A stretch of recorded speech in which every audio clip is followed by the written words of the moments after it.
Greetings, everyone. Dr. Brian Scott with you. We are studying Insights to the End Times. We're looking at 2 Timothy chapter 3, where Paul wrote Timothy, the pastor of the church in Ephesus, and he said, "Know this, in these last days, perilous times will come." Perilous times means exceedingly dangerous, exceedingly wicked days are coming.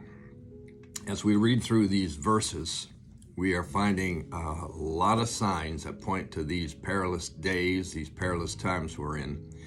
I'm in verse number 5 today. It says, "Having a form of godliness, but denying its power, from such people turn away." We began looking at this last week in one session. We're continuing it today. Last week we looked at the fact that this is an internal issue. Not just external, but internal. It's the way we look at things. Today I want to look at the fact that our churches and our believers have essentially turned from solid Bible material teaching the verses to current trends and worldly trends, because most growing churches have adopted these trends. And they have shifted their gears. They've shifted what they're teaching, how they dress, what they do in service, etc. This isn't going over well with Jesus. If you were to turn to Revelation chapter 2 and 3, you would see him addressing 7 churches. And he makes several statements. I want to just highlight several verses. The church in Ephesus, he said, "You have left your first love. You no longer are totally committed to me. You're backslidden, in other words. You're indifferent. You're lackadaisical." He commanded them to repent. That's where a lot of our churches are in North America today. We have shifted gears. We've adopted trends. We've strayed from the Bible. The church in Pergamos had compromised the truth. They had allowed false doctrine to enter in. They had allowed sexual immorality to come in. They even practiced Nicolaitan practices, and that's a topic for another day. Jesus commanded them to repent. The church in Thyatira was corrupt. They had a Jezebel spirit, a commanding or controlling spirit.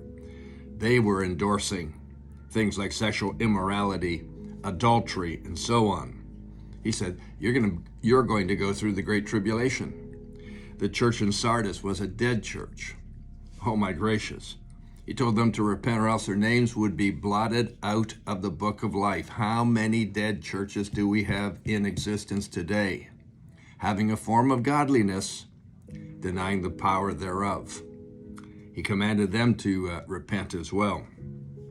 The church in Laodicea, maybe the one that we talk about the most, it was the lukewarm church, neither hot nor cold. He said, "I'm going to spew you, or I'm going to vomit you out of my mouth."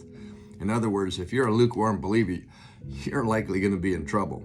Here's what the believers of that church said. "Hey, we're rich, we're wealthy, we don't have need of anything." Isn't that the way you hear most Christians today? We're rich and we're wealthy, we don't have any need of anything. Jesus had a different opinion. He said, "You're wretched, you're miserable." Oh my gracious, wretched, miserable, poor, blind, naked. He commanded them to repent. He rebuked them. What a difference between his attitude and their attitude. So today in our society, you may be attending a church that has a good form of godliness. You know, they have hymn books, or they have praise and worship. They have symbols that they dress on the stage in a fashion that it appears to be a religious church, but there's no power. None whatsoever. Hasn't been for years. These are signs of the last days. Got a little bit more on this for you tomorrow. Look forward to seeing you then. Thanks for joining us.